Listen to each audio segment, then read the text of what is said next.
How's it going, everybody? Welcome back to another edition of Grit and Grids. I'm AJ Fink along with Luke Alexander. I'm here with the Wildland Fire Team, and what are we going to be doing today, Luke? We're training to fight wildfires. Well, let's get going.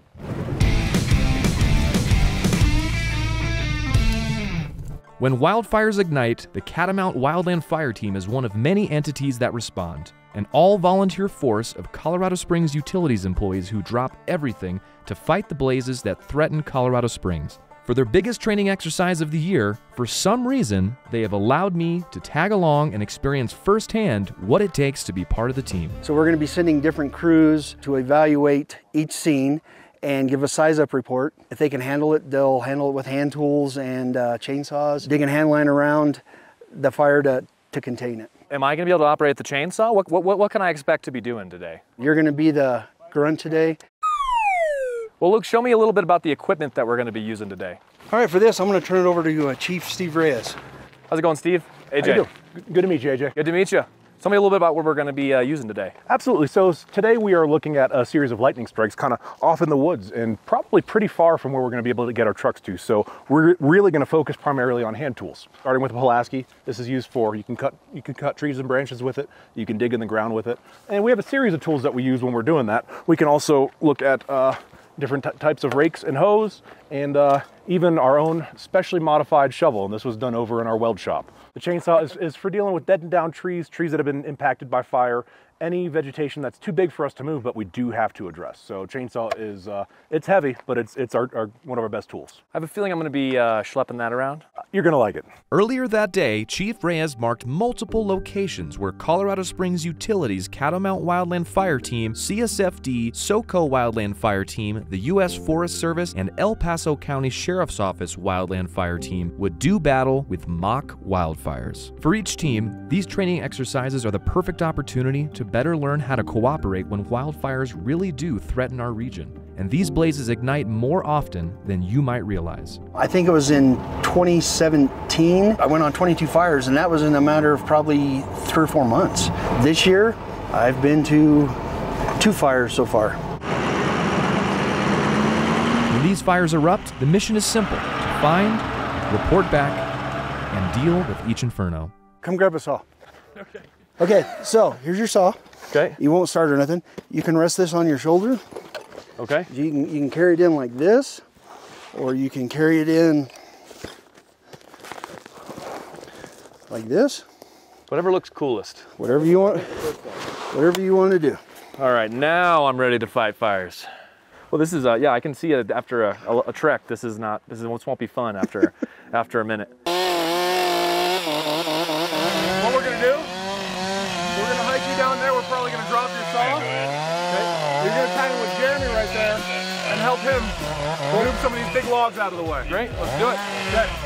If this were a real wildfire, the Wildland Fire Team would be in the thick of it, clearing out anything flammable like vegetation and debris and cutting down trees that are ablaze. The goal is to stop the fire from spreading by removing its fuel, boxing it in, and letting it burn itself out. Beats a day at the office, that's for sure. This is a very realistic scenario. It's lightning on Pikes Peak that starts a fire. It happens. So if we do this, we game plan a little bit and we're prepared for when it happens for real. It sounds like they found both fires. They have been to fire 1, identified. They are currently at fire 5. And after one fire is contained, it's off to the next one over rough terrain that unfortunately can only be crossed by foot. Deep in these woods, it's easy to get turned around. Navigation is part of the exercise, but we don't have to rely on GPS alone. Courtesy of CSFD, we've got an eye in the sky.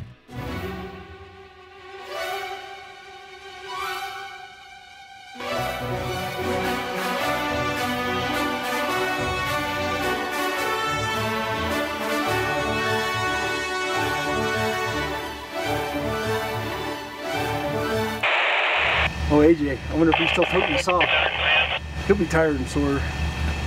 He's used to sitting in an office. We weren't too mean to him today. No. Whole new respect for these guys. I'm not even that out of shape, and this is horrible.